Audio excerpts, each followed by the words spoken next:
This week, Microsoft turned into another home appliance.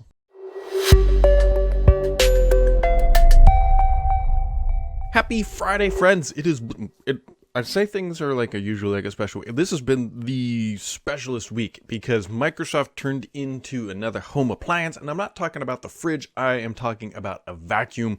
Microsoft was able to suck up all of the headlines across the entire industry, both gaming and tech news, and so they really kind of took the wind out of a lot of sails of other news that was happening this week, and everything just kind of quieted down after Microsoft announced that they were going to spend about $70 billion on Activision. I almost said Bethesda because that's just been what's on the tip of the tongue for a while.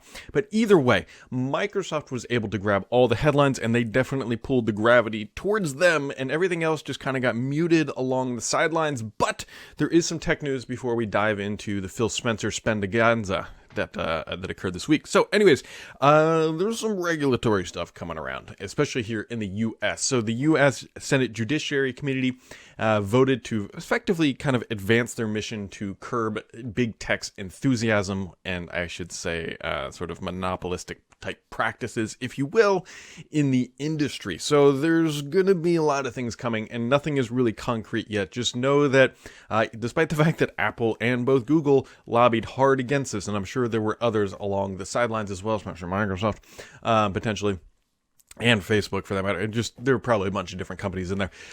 They're really pushing against this with their lobbying dollars, but the government is advancing their agenda of saying, look, you guys need to reel it back in because you're hurting innovation. Now, I'm not going to take an opinion either way yet until we wait and see how this kind of bubbles out. Just know that things are not settling down on that arena.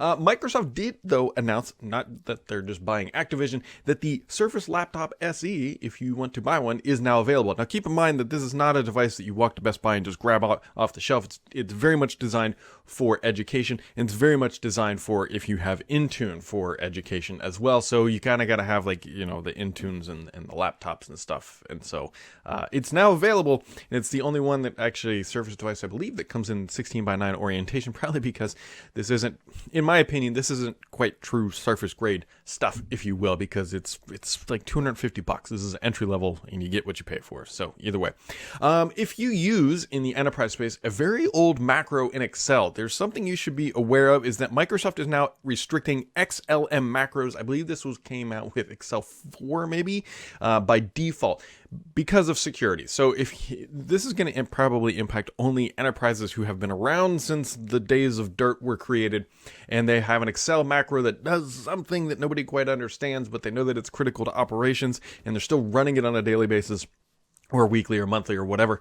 And just be aware that if your Excel macros break, it might be because of it. Doesn't mean they're broken permanently, just that Microsoft is disabling this feature by default. Microsoft has shipped another new build of Windows, and they are continuing their tinkering of the OS. So now there is a new, or I should say an updated task manager, if you will. So Microsoft is experimenting with playing around, and by experimenting, I mean this is more than likely going to ship. It's not a big change for Taskman, but anytime you touch a core entity of what Windows is, people get a little nervous, myself included, because last time Microsoft did this, they took away context menus on the taskbar, and so just be on the lookout for that. It also looks like third-party widgets are going to be arriving sometime soon. Now, this was completely expected, but there's been some developer documentation that has been unearthed that talks about how developers can build widgets for the new widget experience that shipped with Windows 11. So third-party widgets are going to be a big deal, and I cannot wait for that extensibility to arrive. I'm not quite sure what I'm going to use it for yet, but the fact that third-party widgets will at least exist is a good thing and makes them way more usable than only the forced widgets that Microsoft provides currently at this time. Speaking of things that you need to be aware of that relate to time, that was sort of an interesting segue. OneDrive is dropping support for iOS 13 and iPad 13 soon. We don't quite know the exact date yet, but if you're running iOS 13, you need to upgrade to at least 14 if you want to continue to use OneDrive. I don't think the app will just continue to stop functioning. You might still be able to use it, but it's definitely not going to be getting any more updates. And speaking of updates, one last thing here. Microsoft did push out an out-of-band patch this week to address a lot of stuff that they broke with their Patch Tuesday stuff. One of them relating to VPN services. So if you had VPN services, the reason why I highlight this one specifically is we talked a lot about Hyper-V not working. We talked a lot about domain controllers going into an infinite loop, because those are all big things. And if you're sitting there wondering why your VPN broke, Microsoft broke that too. But now they have fixed what they broke, and so VPNs are now should be back to where they need to be. So, over to the little bit of gaming news that happened this week. So, obviously, we can recap it here super quick. Microsoft announced the largest acquisition in gaming history, which comes a week after the previous largest acquisition gaming, where it was Take-Two is buying Zynga Zynga's buying Take-Two, I think, for like $12 billion. Microsoft came in and said, that's cute, and said they were going to acquire Activision for like nearly $69-70 billion. Which is an insane amount of money. And so that is going to take a long time. And the one thing you're going to hear me iterate for the next 18 months is that now that the contract and the deal has been quote unquote signed, Microsoft has no control over Activision until it closes. They have none. They can't go in there and say, don't do this, don't do that. That's illegal. So Microsoft, if you don't like an update that comes out for Call of Duty, don't blame Microsoft. They can't control that yet. And so that is the point. Now, there has been a ton of speculation about what's going on, and rightfully so, people on a PlayStation have been very concerned. And Phil Spencer actually tweeted out yesterday that he had a good call with the leaders of Sony. I confirmed our intent to honor all existing agreements upon acquisition of Activision Blizzard and our deep desire to keep Call of Duty on PlayStation. Sony is an important part of our industry, and we value our relationship. I'm just going to tack this one up under another notch for Phil-Osophy, if you will, because that is the type of character that Phil has presented himself as. Like, hey, look, we know that this is going to cause a ripple in the industry, and we know that people in this camp are going to be concerned. And what does he do immediately? He says, look, that's just a non-starter conversation, and Call of Duty is going to stay on PlayStation. That is not a surprise. That's exactly what I expect. What I do fully expect, and I'll say it multiple times, is that I expect like the timed exclusives that we've typically seen on PlayStation, those will be going away. I think it would not surprise me if Microsoft moved all of its like exclusive stuff into Game Pass. Like, hey, you want early access? Game Pass. You want extra maps? Game Pass. You want to pet the dogs? Game Pass. That sort of thing. And so that is what I absolutely expect. Now, I will point out one little bit, reading in the tea leaves of what Phil Spencer said. He said all existing contracts. Now, that doesn't mean new contracts. So there's a lot of legality things that go through when an acquisition like this comes out. And I guarantee there's a clause in there that says, hey, Activision, after we sign, you can't go sign a 10-year exclusive agreement with Sony on Call of Duty. That would be detrimental harm to the underlying mission of the acquisition. You can't do that. So I believe that's really, I would be shocked if Activision would try to do something like that, but that's typically written into the contract law. My point here being is that Phil makes it sound very much apparent, like up until they sign, they're going to be honoring all existing contracts, not anything potentially they sign after this. The reason why that happens is Activision could be like, look, we have to maintain a certain amount of market cap or something as by the stated in the contract to get the full 70 billion.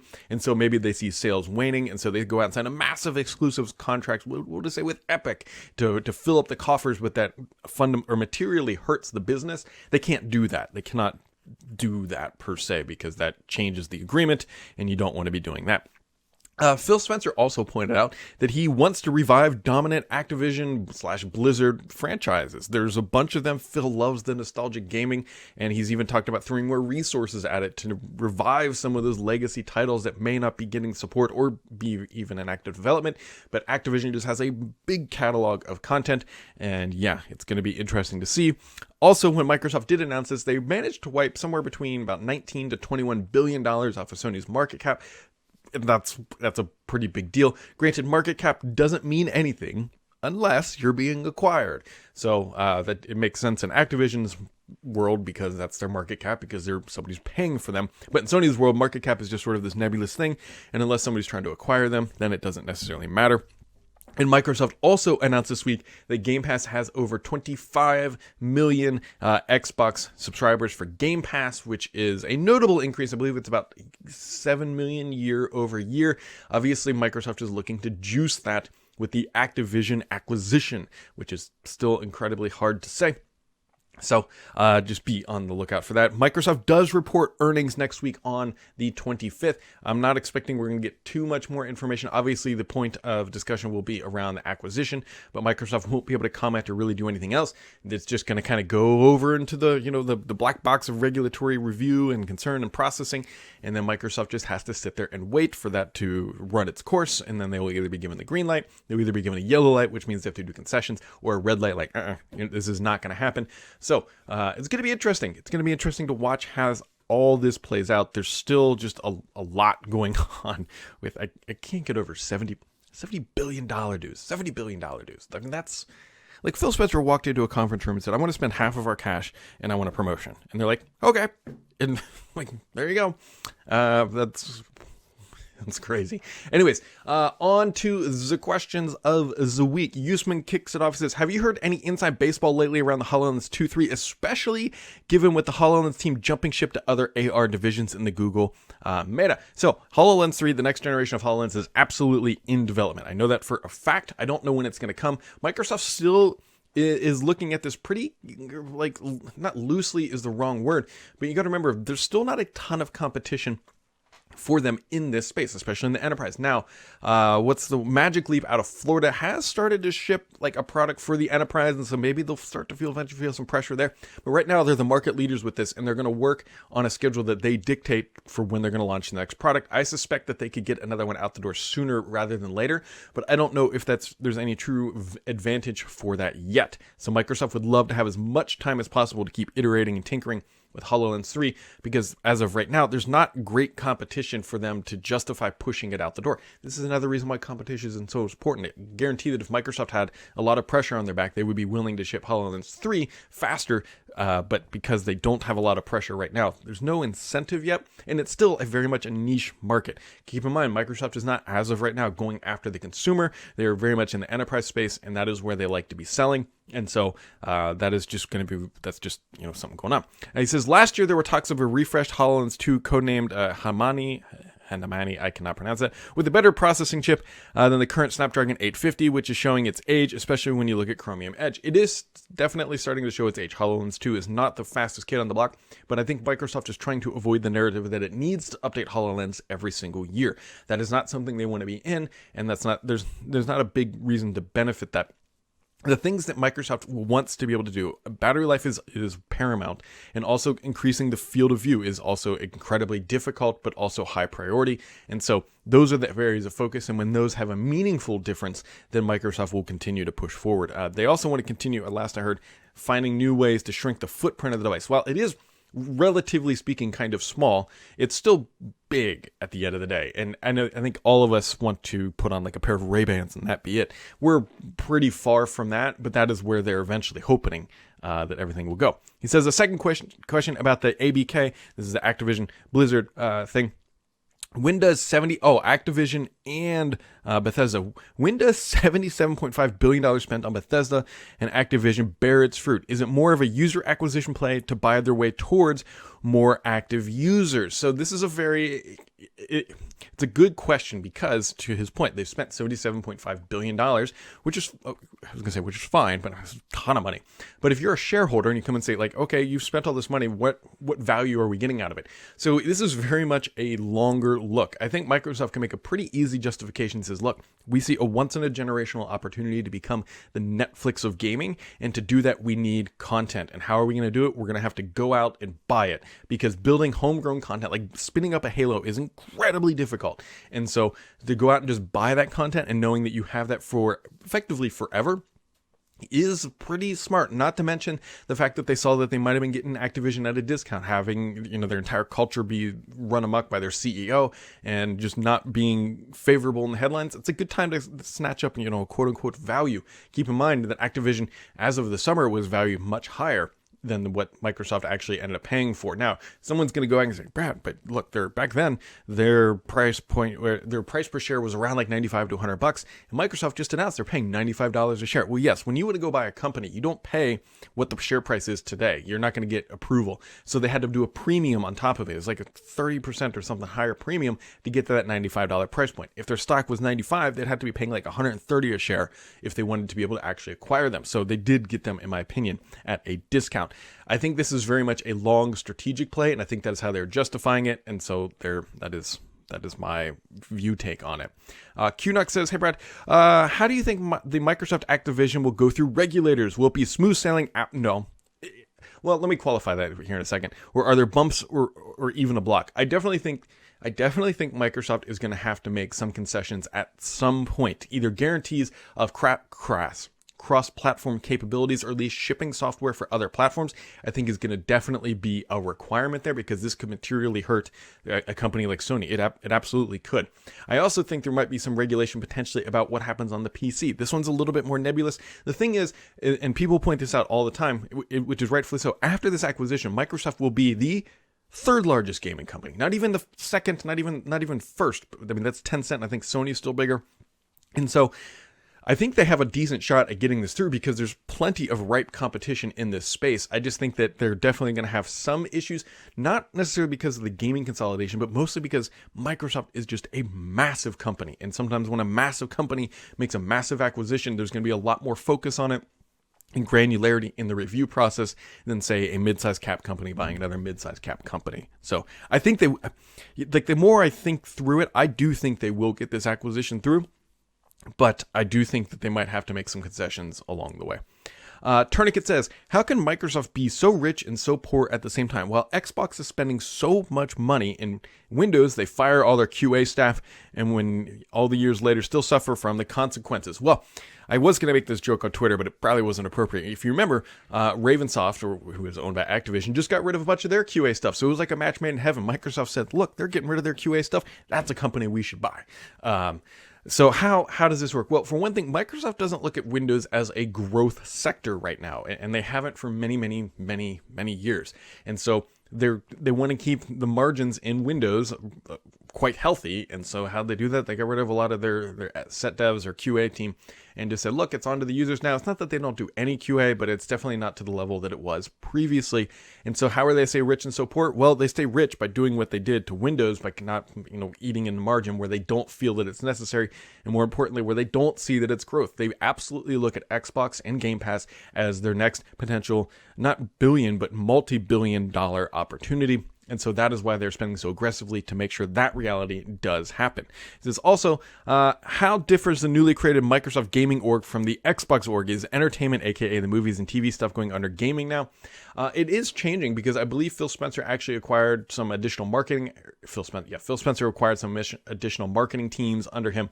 And so this is really just like a maturing of what is going on with Xbox. Like, after this, they will be so big that it makes sense to have, kind of rethink how the org is, organized. What will be interesting to see is how that org stays organized after the acquisition, because obviously there's a lot of leadership talent inside of Activision. You got to look through the cultural stuff to see if their morals and their capabilities and their skill sets align to how Microsoft does things. But it'll be interesting to see, once these org charts and these trees blend, what is actually going to happen. Sydney 2K says, hypothetically speaking, I'm a shareholder at Microsoft. I'm not a gamer. Tell me why I should be interested in a $68.7 billion acquisition of some gaming company, or why I shouldn't be annoyed so that much money being spent on side projects that are not enterprise. In other words, how will this help my dividend? Well, for one thing, keep in mind that Activision last quarter made about $600-ish million in net income. So that is absolutely a way that is going to help the bottom line. Now, it doesn't make sense to spend $70 billion to make $600 million in net income. What I really think this does, though, I think this acquisition shores up Xbox as an organizational unit, especially from a revenue perspective. We don't get a good look at Xbox revenue. Or I should say net income. We only hear about revenue, which is a couple $2 billion every quarter. But we never hear, are they profitable? Are they, where is Xbox in that life cycle of launch new hardware? Are they making money? We think they might be making money, but we don't really quite know. It's always been kind of iffy if Xbox makes, a healthy amount of margin. And by buying Activision, buying Activision, not acquisition. It's hard to say Activision, acquisition. Say it 50 times fast. Whatever. It really might shore up their balance sheet and actually make them a much more profitable and healthy unit. And so that might have been one of the primary drivers. There's been a lot of talk of, is this meaning Microsoft's going to spin out Xbox? I need to do like a whole nother like research and deep dive into that. But it really appears to make this org more healthy. It just cost a lot of money to get there, if that makes sense. So I think that's the reality. And so you got to look at this not from a quarter to quarter perspective, because I think that's going to be a negative way to view this acquisition. I really do. And this is more of a longer horizon bet that Microsoft is betting on. And they very clearly with Bethesda made that acquisition, saw that it worked out, saw that it can be done, and then bet big on the next one. Tinam says, do you think Microsoft would ever bundle the World of Warcraft subscription into Game Pass, or will they always keep the WoW subscription separate? This is one of those integrated sort of things that it's interesting. First off, I think Microsoft's going to have to raise the price of Game Pass. I bet it would not shock me if it goes up $5 to be $20 a month. Like, that does not surprise me after this acquisition, just because of all the content that would be dumped into that platform. Now, would they bundle the WoW subscription into Game Pass? I don't think we know yet. The reason why I hesitate to say, yeah, they would, is because Microsoft loves subscriptions. And why would they want to turn that off right after they buy them? So I don't know if they will right away. It wouldn't surprise me if they, I bet they keep it separate. Walking through this, depending on the size of it, which I don't know exactly how many subscribers WoW has on that product, it wouldn't surprise me to see them keep it separate, mostly because it's the same thing like Xbox Live Gold. Why would they turn off something? They're trying to pivot towards software as a service. To turn that off doesn't make a lot of sense. Migi says, I don't know if you noticed, but Microsoft bought Activision Blizzard with a lot of money. I had no idea, actually.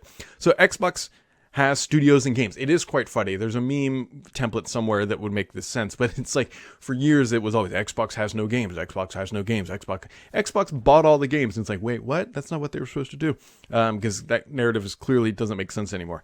Do you think they will buy more studios and companies? Actually, Phil Spencer in an interview, I think it was with the Washington Post, said, yeah, like we absolutely still would buy more studios along the way. I think there's going to be a little bit of hiatus while they wait for all this to close, because I don't think they want to be battling two different regulatory fronts of them buying, different studios. But I do think they will still continue if the timing and it makes sense. And do you think that regulators will stop this action? We already answered that a little bit here. That is leading to a monopoly. I don't think monopoly is. I don't fundamentally believe, at least right now, that this will create a monopoly in the gaming industry. I mean, you still have like Ubisoft, you still have EA, you still have Rockstar. There's still tons of other gaming companies out there. You still have Sony, you still have Nintendo, you still have Google Stadia, you still have Facebook. Monopoly is not the reason why I think Microsoft would lose on this, which, if it's not because of monopolistic practices, does that mean there's anything going to happen from a regulatory concern? I don't know. That's the thing is, while Microsoft is a massive company and they do dominate things, especially in the productivity segment, in the gaming space, they really don't. And there's still a lot of healthy competition in that market. And by Microsoft buying up Activision, I don't think it changes that narrative. JNBCK says, what's your take on the Windows 11 SE? Will Microsoft make a serious pitch into education and take the market share from Chromebooks with these devices? So my sort of thoughts here with Windows 11 SE is, to answer that, I think it's sort of a workaround to get to Windows taking Chromebook share. Let me explain. Because Microsoft was trying to find the easiest way to make a $250 device. That was their goal with this product, make a $250 device. Now, they need to make more margin on these devices. They might not actually be making any money potentially, because you've got to remember, if you want to deploy Windows 11 SE, you got to have an Intune subscription, and you got to be managing it through that process. And that is how I bet Microsoft is expecting to make money. They're using the Windows 11 SE with the Surface Laptop SE that they just announced as the milk in the back of the grocery store, right? You want this device because it's highly repairable. It's Surface stuff. It should come with good warranties and easy repairability and easy servicing. That's the whole sort of pitch here. But it's the back of the store, so you got to walk all the way through it, which, you got to walk through all the Microsoft subscriptions to be able to get yourself there. And then once you grab the milk, then you hopefully grab some bread and cookies on the way out. And that's what Microsoft, I think, is hoping here, is that if you want this device, that's fine. You can go out and buy it, but you need to have a service attached to it. And that is how Microsoft is going to make their money. Now, is that going to take away market share from Chromebook? I think it doesn't really change the narrative too too much, honestly, because I think if you were looking for a Chromebook, like using Intune for Education was just never an option to begin with. And so that's effectively that narrative doesn't really change at the end of the day. Let's see here. Confused Geek says, not likely to happen, but what if there is a Game Pass app for PlayStation? Microsoft would happily put Game Pass on PlayStation. I can almost guarantee that they would do that given the option. Why wouldn't they? They want Game Pass subscribers. Put it on the Game Pass. It's definitely going to be a limiting factor from Sony, I think, is where, because we all know Sony's going to be launching their own game subscription here in the spring, which Phil Spencer's like, great, and then he went and bought Activision. But I definitely think that Microsoft would do it, just they need to be given permission from Sony. So if it were there, would the Xbox games be in the PlayStation Store also? I don't know. I mean, there's too many unknowns. I think Microsoft would potentially have to do that. I don't quite know enough about how the PlayStation Store true modeling works, meaning would the game have to be in there? So, Dark Clown, what is the cost of the Activision Blizzard acquisition in Xbox mini fridges? So you can just slap 2 zeros off there. So what would it be? 678,000 mini fridge units? Is that what it would be? Or million? No, I think it's million. Wow. Yeah, 678 million mini fridge units. Because that's a lot. There's too many zeros, and it's not a I did tweet it out because I had to figure out how many zeros. When you take a billion off, you get a million, 100,000, somewhere around there. It's a lot. I will say this with the utmost authority of accuracy. It cost more in mini fridge units than mini fridges were built. Let me put it that way. There are not enough mini fridges on the planet to be able to actually fund this by dropping them off at the front door of Activision Blizzard. Crunchy Frog says, I know you're an avid iPhone user, so naturally you're using an Apple Watch. Have you ever considered or reviewing other smartwatches that work with the iPhone? There are a lot of compelling devices coming out that have advanced greatly over the last year or two. Yes, Garmin, I believe, makes some pretty good ones. There's a lot of different interesting options, but no, not really, because at the end of the day, my Apple Watch does everything that I need. There's nothing that's lacking from it that I look at and say, I wish that it would do X, Y, or Z, or Z if you're from Canada or outside the US. So no, not really. And even my Apple Watch now is a 4, and we're on to 7, so it's 3 years old. I'll probably get an 8 just because that's probably about when the battery will start to be going kaput. But no, not really. I mean, if there's one that you think that I should take a look at, I'd be curious to see. But at this point, I mean, this is the Apple world, right? Apple Watches work best with Apple products, and so I would think that if I bought a third-party product that works with an iOS device, that I'm going to be missing things just because it's not the same, right? And so it might potentially be a downgrade. Mr. PKI coming in with the last question of the week. Time for some good BS to end the question this week. It's all about Microsoft buying Activision and Phil Spencer running the gaming division. With Bobby leaving Activision after the acquisition is complete, does this mean people like Matt Booty and Bonnie Ross will be promoted to run Xbox and become the Activision CEO, or vice versa? This is a brilliant and interesting question. Because, as we know, it is fully expected, and I'm on this camp, that once the acquisition closes, Bobby will be gone. I think that is a given at this point. I'll be shocked if it's handled any other way. Which means, who is going to be running the CEO of Activision? I don't know. Nobody knows actually right now. Microsoft, I guess, effectively could not have a leader, but that would be absurd. And so, who's going to get the promotion to run that? That's going to be something we don't know yet. Is it going to be somebody inside of Activision? I personally don't think it will be, mostly because they have a cultural problem. If you want to fix a cultural problem, you don't promote somebody from inside the culture that needs to be fixed. You put in a new leader from outside. So who's that going to be? Is it going to be Matt Booty? Is it going to be Bonnie Ross? I think the collective internet will probably lose their mind if it's Bonnie Ross, mostly because she does not have a great track record with launching Halo titles and then giving a promotion to go run a bunch of studios would potentially be not seen as something that fits very well. So we don't know. This is a really good question, and it's one of those things that's going to be up there juggling right up until it's not. So I'd love to know who you all, including you, Mr. PKI, who you think should be running Activision once it does close. It's a big, big responsibility. I mean, this while Phil Spencer is now running it and there's a bunch of team leads under him, whoever is the CEO of Activision is effectively number two slotted inside of the Xbox org just because of how massive that organization is. Further, would they break it apart into little components? Would there just be Activision and then there'd be leads of each individual studio and it wouldn't report up in the same structure? These are things we don't know. We do not know yet. So when we do know them, you should keep it subscribed here because the only BS on this podcast is me.